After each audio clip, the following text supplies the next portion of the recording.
너무나 귀한 찬양 감사합니다. 사랑하는 성도 여러분, 우리 모두는 지난 7개월 이상 코로나19의 종식과 예배 회복을 위해서 계속 기도해 왔습니다. 그런데 다시금 몇몇 교회발 확진으로 인해 안타깝게도 이렇게 교회의 문은 닫히게 되었고 온라인으로만 예배를 드리며 여러분들이 이렇게 뵙게 되었습니다. 지난 3월에 이단 신천지발 대규모 확진이 발생했을 때에는 하나님께서 우리 기독교에 가장 해악을 끼치는 이 신천지를 만천하에 드러내셔서 해체를 시키려나 보다라고 생각을 하기도 하였습니다.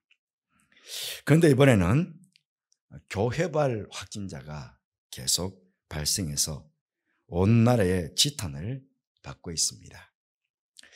전국 대부분의 교회가 정부의 방역 수칙을 잘 준수하고 정말 조심스럽게 그렇게 예배를 이어왔었습니다.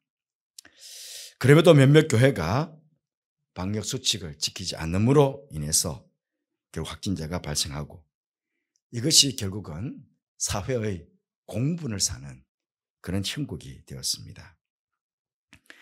잘못한 것이 없는 우리들이야 참 억울하고 속이 상하기도 합니다마는 잘못한 여러 교회도 결국은 우리에게는 형제 교회가 아니겠습니까?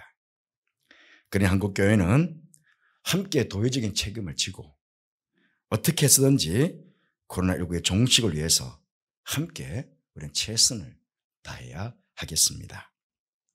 예수님께서 너희는 세상의 빛과 소금이다 그렇게 우리에게 말씀하셨습니다. 어두워져 있는 세상에 빛이 되어 어둠의 일들을 몰아내고 소금이 되어 세상의 부패를 방지하고 살맛 나는 세상을 만들어 가야 할 그런 사명이 우리에게 있음을 그렇게 말씀해 주신 것입니다. 빛이라고 하셨을 때에는 너희 착한 행실을 보고 하나님께, 하나님 아버지께 영광을 돌리게 하라 그렇게도 말씀하셨습니다. 그런데 지금 몇몇 교회의 부주의로 인해 교회와 하나님의 이름이 사람들에게 짓밟힘을 당하는 그런 상황이 되었습니다. 그래서 너무 속이 상합니다. 아마 인터넷상의 댓글들 여러분 보셨습니까? 참 보기가 민망합니다. 온통 우리 교회들을, 우리 기독교를 욕하는 말들로 도배가 되어 있다시피 합니다. 교회 문이 닫혀서 온라인 예배를 드리는 것도 이만저만 속상한 일이 아닌데 이제 그나마 쉽지 않았던 이 전도의 문마저도 정말 닫혀지면 어떻게 하나 하는 그런 염려스러움이 더욱 우리 마음을 안타깝게 합니다. 이러한 시기에 정말 우리 기독교가, 우리 성도들이 어떠한 신앙의 자세를 가지고 세상을 살아가야 하는지, 그래서 주위에 믿지 않는 이웃들에게 어떤 선한 영향력을 끼쳐야 하는지 다시 한번 점검하고 우리의 신앙을 새롭게 하는 것은 퍽 의미 있는 일이라고 생각되어집니다. 오늘 본문 말씀에 너희는 왕같은 제사장이라고 말씀합니다. 여기 너희는 누구를 가리키는 것이겠습니까? 바로 예수 그리스도를 주로 고백하는 모든 믿는 사람들을 지칭하는 말입니다. 여기 서 있는 목사인 저뿐만 아니라 여러분과 저 모두가 세상에서 왕같은 제사장이라는 것입니다. 그러면 왕같은 제사장으로서 우리는 이 세상에서 어떠한 삶을 살아가야 하겠습니까? 저는 4가지를 말씀드리고 싶은데요. 첫째는 왕같은 제사장으로서 세상 사람들과는 구별한 거룩한 삶을 살아야 합니다. 그 옛날 왕은요, 자신보다 더 높은 위치에 있는 자들은 아무도 없었습니다. 자신이 최고의 지위에 있었습니다. 하지만 그렇다고 아무렇게나 자기 멋대로 살아서 되겠습니까? 하나님께서 여러분 왕을 칭찬하실 때에 기준이 있었습니다.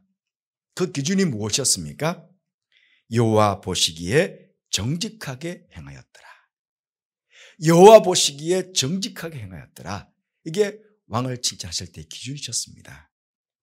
왕이기 때문에 백성들이 잘 따르고 존경할 만한 그러한 모범된 삶을 살아야 하는 것입니다.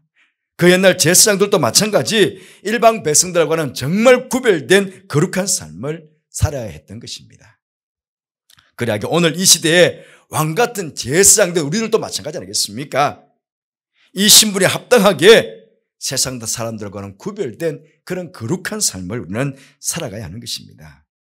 세상 사람들이 욕한다고 우리도 욕할 수 있습니까? 아닙니다.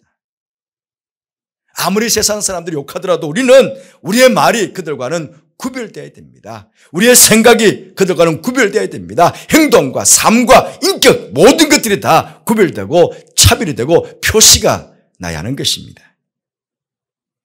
결코 세상 사람들이 한다고 해서 우리도 똑같이 할 수는 없습니다. 뭔가 달라도 달라야 합니다. 지금 이 시대에 상식이 통하지 않는 시대인 것 같습니다. 도무지 상식적으로 생각해도 말도 되지 않는 일들이 비일비재하게 일어나고 있습니다. 법이 중요한 것이 아니라 내 편이 중요한 것 같습니다. 내 편이면 법을 위반하고 법을 무시해도 오히려 방패막이가 되어주고 내 편이 아니면 모두 적으로 생각하고 적폐라고 몰아붙이는 참 이상한 시대에 지금 우리가 살고 있습니다. 불문율처럼 여러분 도덕적 윤리적 잣대가 있습니다. 우리가 이것이 도덕이다 이것이 윤리다고 말하지 않더라도 오랫동안 인류가 살아오는 동안에 도덕적인 윤리적인 잣대가 다 정해져 있습니다. 그렇잖아요. 이런 잣대가 다 무너지고 있습니다. 오직 내 편만 정의롭고 내 편만 도덕적이고 내 편만 윤리적이라고 그렇게 생각하는 시대가 되었습니다. 어떤 분은 이 시대를 염치가 없는 시대라고도 합니다. 그렇지 않습니까? 잘못했으면 얼굴을 붉히고 부끄러워할 줄 알아야 하지 않습니까? 그런데 잘못했으면서도 얼굴을 붉히고 부끄러워할 줄을 모릅니다. 오히려 적반하장도 유부수지 잘못한 사람이 도리어 잘한 사람을 나무라는 꼴이 되는 그런 시대에 지금 우리가 살아가고 있습니다. 성도 여러분, 사실 우리 성도들 그렇지 않습니까? 폐역하고 어그러진 이 세상에 살면서 얼마나 많은 세상의 때를 우리도 묻히고 살아가고 있습니까? 우리가 교회를 다닌다고 하지만 어떤 때에는 불신자들보다 더 악한 행동을 하고 상식 밖의 행동도 하고 생각이 유치하고 언어가 더럽혀져 있지는 않겠습니까? 그럼에도 세상 사람들은 우리를 항상 주목합니다. 그 이유는 자신들이 하지 못하는 일을 우리들이 성도들이 해주기를 바라기 때문입니다. 기독교인으로서 도덕적으로 윤리적으로 자신보다 더 높은 수준의 그런 삶을 살아가는 모습을 자신들에게 보여주기를 그렇게 원하고 있는 것입니다. 뭔가 자신들과는 다른 그런 모습을 우리들에게 보기를 원하는 것입니다. 믿지 않는 사람들은 우리가 잘할 때 칭찬하지 않습니다. 왜 그렇습니까? 그것은 하나님을 섬기는 사람들로서 당연한 것이기 때문에 그렇습니다. 그런데 조금이라도 잘못하면 세상은 상당히 분노합니다. 자신들의 기대를 저버렸기 때문입니다. 지금이 바로 그런 상황 아니겠습니까? 여러분, 세상 풍조가 아무리 상식이 통하지 않고 법과 윤리가 무너져 내린다고 하더라도 우리는 우리의 신앙의 가치가 있습니다. 신앙의 가치. 그런 바른 신앙의 가치 위에서 세상과는 구별된 거룩한 그런 삶을 우리는 살아가야 하는 것입니다. 그것이 하나님께서 우리 성도들에게 원하시는 그런 세상의 방식인 것입니다. 그리고 그렇게 살아갈 때 세상 사람들은 우리의 삶을 보고 하나님 아버지께 영광을 돌리게 되는 것입니다. 둘째, 왕 같은 제사장으로서 성령 충만한 삶을 우리는 살아야 합니다. 그 옛날 왕과 제사장들을 세울 때 머리 끝에서부터 발끝까지 기름을 부었습니다. 이 기름은 하나님의 임재를 의미합니다. 또한 성령을 의미합니다. 우리가 예수님을 믿는 순간, 우리 예수님을 믿는 모든 사람들은 다 성령의 세례를, 성령의 기름 부으심을 입게 되는 것입니다. 우리가 내 안에서 역사하시는 성령의 역사하심을 어떻게 느낄 수가 있겠습니까? 여러분, 성령의 역사는 우리가 꼭 방언을 하고 병을 고치고 몇 시간씩 기도하는 그런 체험을 통해서만 성령의 역사하심을 느끼는 것 아닙니다. 우리가 살아가는 일상의 삶 가운데 자신의 생각이나 자신의 행동 가운데 늘 하나님을 의식하고 살아가고 있다면 그 사람은 바로 성령의 사람인 것입니다. 하나님께서 보시는지 보시지 않으시는지 전혀 개의치 않고 말과 행동을 하는 사람들은 아무리 교회를 다녀도 그런 사람들은 성령의 사람이다, 그렇게 말할 수가 없는 것입니다. 그리고 성령께서는 진리의 영이십니다. 그러기에 무엇이 옳고 그름에 대해서 분명하게 성도들에게 알게 하시고 깨닫게 해주십니다. 그리고 옳음을 선택하고 행동하도록 우리의 마음에 감동을 주시는 분이십니다. 그러하기에 우리가 옳지 않은 말을 하고 옳지 않은 행동을 할 때에 내 안에 계시는 성령께서 탄식하시고 내 안에 계시는 성령께서 근심하게 됩니다. 그래서 우리는 깨닫게 됩니다. 왜? 내 안에 성령이 계시니까. 성령이 탄식하시니까 그것이 깨달아지는 것입니다. 아, 내가 잘못 말했구나, 내가 잘못 행동했구나 하는 것이 깨달아지게 되는 것입니다. 그러기에 성령의 사람은 말할 때에도 행동할 때에도 하나님께서 보고 계신다, 내가 하나님의 어디에 있다라는 생각을 떨치지 않습니다. 이 말과 행동이 하나님께 영광이 될 것인가, 영광을 돌릴 것인가 먼저 생각하고 말을 하고 행동을 합니다. 이게 성령의 사람입니다. 때로는 힘들고 어려운 일이 생겨도 낙심하지 않고 희망을 가집니다. 자신도 모르는 사이에 기도하기 위해 무릎을 꿇게 됩니다.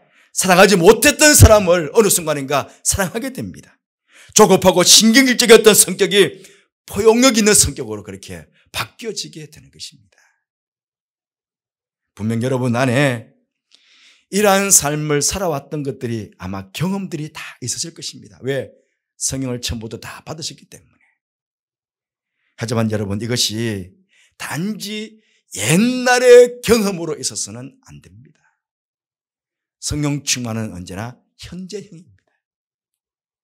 오늘 내가 성령의 사람으로서 당연히 이런 삶을 우리는 살아가야 하는 것입니다. 하나님께서는 바로 이런 삶, 이런 성령의 삶을 살기를 원하십니다. 고린도서 13장, 14장 여러분 아시는 대로 은사장이라고 그러지 않습니까? 거기 14장 마지막에 보면 그렇게 말합니다. 모든 것들을 품위 있게 알아, 품위 있게. 예. 우리 성령 충만한 사람들은 세상 가운데 참 품위가 있습니다. 그렇게 살아가라고 지금 하나님께서 말씀하고 계시는 것입니다. 셋째는 왕 같은 제사장으로서 귀중하고 가치 있는 삶을 살아야 합니다. 그 옛날 여러분, 제사장들을 세울 때에 수송아지를 잡아가지고 그 피를 여기 양깃볼에다가 바릅니다. 그리고 엄지손가락에 바르고 엄지발가락에 순양의 피를 바릅니다. 이유는요, 나의 이제 온 내 몸, 전체 몸이 이제는 하나님을 위해서 구별된 아주 귀중한 존재가 되었다 하는 그런 의미가 되는 것입니다. 그때부터는 이제 이 제사장은 자신을 위해서 사는 삶이 아닙니다. 오직 하나님을 위해서 사는 귀한 존재가 된 것입니다. 그래서 그때부터 제사장은 세상의 일에 얽매이지 않고 세상의 일에 마음을 빼앗기지 않습니다. 사랑하는 성도 여러분, 하나님께서 우리 안에 성령이 가시는 우리 몸을 성전이 되게 해주셔서 성전. 내 안에 하나님이 계시니까 내 몸이 거룩한 몸 아니겠습니까? 성전이 되게 해주셔서. 뿐만 아니라 그 옛날 수송아지 피가 아니라 우리를 위해서 십자가에 돌아가신 그 예수님의 피로 우리의 전 몸을 발라주셨어요. 깃볼, 엄지손가락, 엄지발가락이 아니라 전 몸에다가 예수 그리스도를 아예 옷 입혀주셨어요. 그리스도의 피에 펑덩 잠기도록 우리를 만들어주셨다고요. 그럼 이제부터 우리는 고귀하고 가치 있는 이 몸이 되었으니 이 몸을 세상에 오염된 것에 더럽혀서는 안 되는 것 아니겠습니까?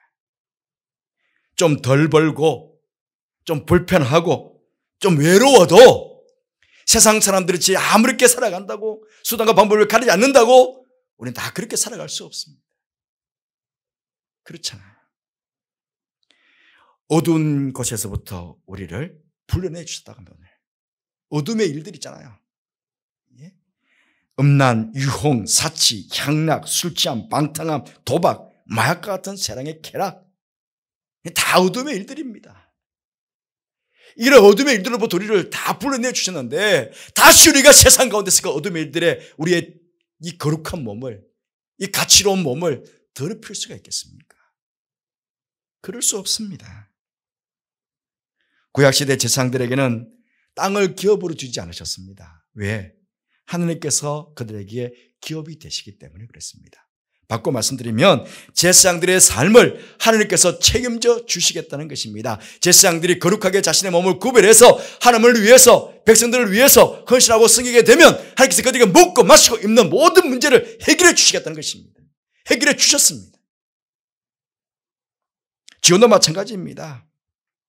내가 죄의 몸, 세상 가운데 내 몸을 죄에 더럽히지 않고 거룩하고 가치 있는 몸으로 의의 무기로 그렇게 하나님께 내 자신을 드리고 하나님을 위해서 가장 가치로운 일들에 내 자신을 드려서 사용하게 되면 하나님께서 내 삶을 책임져 주신다는 것입니다. 내 삶의 기업이 되어 주시겠다는 것입니다. 코로나19로 다 힘들어합니다만은 이 가운데서 내가 정말 내 몸을 하나님께 거룩한 도구로 드린다면 하나님께서 이 어려운 가운데서도 내 삶을 책임져 주시는 것입니다. 그래서 예수님께서 뭐라고 말씀하셨습니까? 마태복음 6장 33절 말씀에 너희는 먼저 그의 나라와 그의 의를 구하라. 그럼 이 모든 것 먹시고 마시고 입는 모든 것들은 너에게 더하시리라고. 그렇게 예수님께서 우리에게 약속해 주신 것입니다. 마지막으로 왕같은 제사장으로서 우리는 철저히 섬기는 삶을 살아야 합니다. 제사장은 여러분 명예직이 아닙니다. 옛날에 왕들도 그렇잖아요. 열심히 백성들을 섬겨야 되잖아요. 백성들을 위해 군림하는 것 아닙니다. 제사장은 일하는 사람입니다. 사람들 앞에서는 하나님을 대표하고 하나님 앞에서는 사람들을 대표하면서 일하는 사람이 제사장이었습니다. 그러면 어떤 사람을 위해서 제사장은 일했을까요? 좋은 사람, 착한 사람, 돈 많은 사람, 권력 있는 사람을 위해서 일하는 것입니까? 물론 제사장은 모든 사람들을 위해서 해야 되기 때문에 그런 사람들을 위해서도 일을 합니다. 하지만 제사장의 가장 중요한 임무는 죄인들을 위해서 일하는 사람입니다. 죽어 마땅한 죄를 지은 사람들을 위해 일하는 사람이 그 옛날 제사장들이었습니다. 제사장들이 하는 일은 죄를 지은 백성은 절대로 하나님을 만날 수 없습니다. 그런데 죄를 지은 백성들이 하나님께 나아갈 수 있도록 그 중간에 중보의 역할을 하는 사람들이 바로 제사장의 역할이었습니다. 하나님께서는 이 폐역하고 이 어그러진 시대에 이 시대를 구원하시기 위해서 우리를 왕같은 제사장으로 그렇게 땅에 우리를 세워주신 것입니다.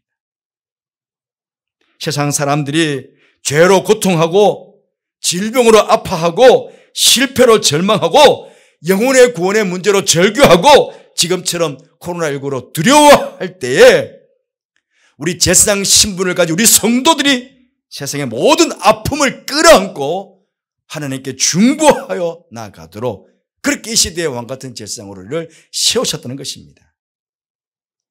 세상 사람들은 내가 누구를 만나고 누구를 위해서 일하는가를 보고 나의 가치를 판단합니다. 특별히 내가 만약에 대통령을 위해서 일한다 하면 나의 가치를 좀 높게 봐주겠죠. 그러나 하나님께서는 세상 사람들이 보는 그런 관점과는 다르게 우리를 보십니다. 하나님께서 우리를 보시는 것은 우리가 얼마나 죄 많고 허물 많은 사람들을 위해서, 부족한 사람들을 위해서 일하는가 하는 것을 우리 주님께서는 보시는 것입니다. 바로 그렇게 일하는 사람들을 성도라고 부르시고, 그렇게 일하는 사람들을 왕같은 제사장으로 인정해 주시고, 그렇게 불러주신다는 말씀입니다. 사랑하는 성도 여러분, 우리는 세상에 믿지 않는 사람들과는 삶의 질이 전혀 다른 사람들입니다. 결코 세상에 의해서 더럽혀지거나 세상 사람들의 발밑에 짓밟히는 그런 존재가 되어서는 안 되는 것입니다. 오히려 폐역하고 제약된 세상 가운데서 하나님께서 선택해 주신 왕같은 제사장답게 거룩하게 구별된 백성으로 살아가야 합니다. 성도로서 합당한 성령 충만한 삶을 살아가야 하고, 세상의 낙을 적이면서 사는 것이 아니라 하나님을 위해서 가장 가치로운 일에 하나님 나라와 의를 위해서 그렇게 살아가는 성도가 되어야 되고, 삶 가운데 절망하고 있는 세상 사람들을 찾아가서 그들을 위로하고 그들에게 하나님의 말씀으로 소망을 줄 수 있는, 나의 삶을 통해서 그들을 준비해 나갈 수 있는 그런 거룩한 주의 백성으로 이 땅을 살아가도록 그렇게 하나님께서 이 시대 우리를 부르셨다는 것입니다. 왕같은 제사장으로 우리를 택하여 부르주신 하나님, 그것만 생각해도 얼마나 감사한 일들입니까? 하지만 세상 가운데서 왕같은 제사장으로 살아감으로 우리가 늘 승리의 삶을 살아가고 사람들에게도 인정을 받고 하나님께도 인정을 받는 그런 삶을 살아가는 것, 이것이 바로 어두운 데서 우리를 불러내어 주신, 그래서 우리를 왕같은 제사장으로 거룩한 나라로 그의 소유된 백성으로 삼아주신 그 하나님의 그 아름다운 그 덕을 세상 가운데 선포하는 그런 삶을 살아가는 것 아니겠습니까? 지금 우리는 이 삶을 이 교회가 감당하지 못하고 있습니다. 다시금 감당하기 위해서 온 교회가 무릎 꿇어 기도하고 애쓰는 그런 이 코로나19의 시기가 되기를 여러분 함께 나가주시면 감사하겠습니다. 기도하겠습니다. 주님, 세상이 탄식하고 있습니다. 우리 모두 왕같은 제사장이 되어 저들을 위로하게 해주시고 저들의 고통을 끌어안고 하나님께 나아감으로 저들에게 참 희망을 줄 수 있는 그런 정말 왕같은 제사장의 삶을 살아가는 우리 모두 될 수 있도록 은혜를 베풀어 주옵소서. 그래서 이 시대를 구원해내는 그런 교회가 되게 하여 주옵소서. 성도들이 되게 하여 주옵소서. 예수님 이름으로 기도드리옵나이다. 아멘.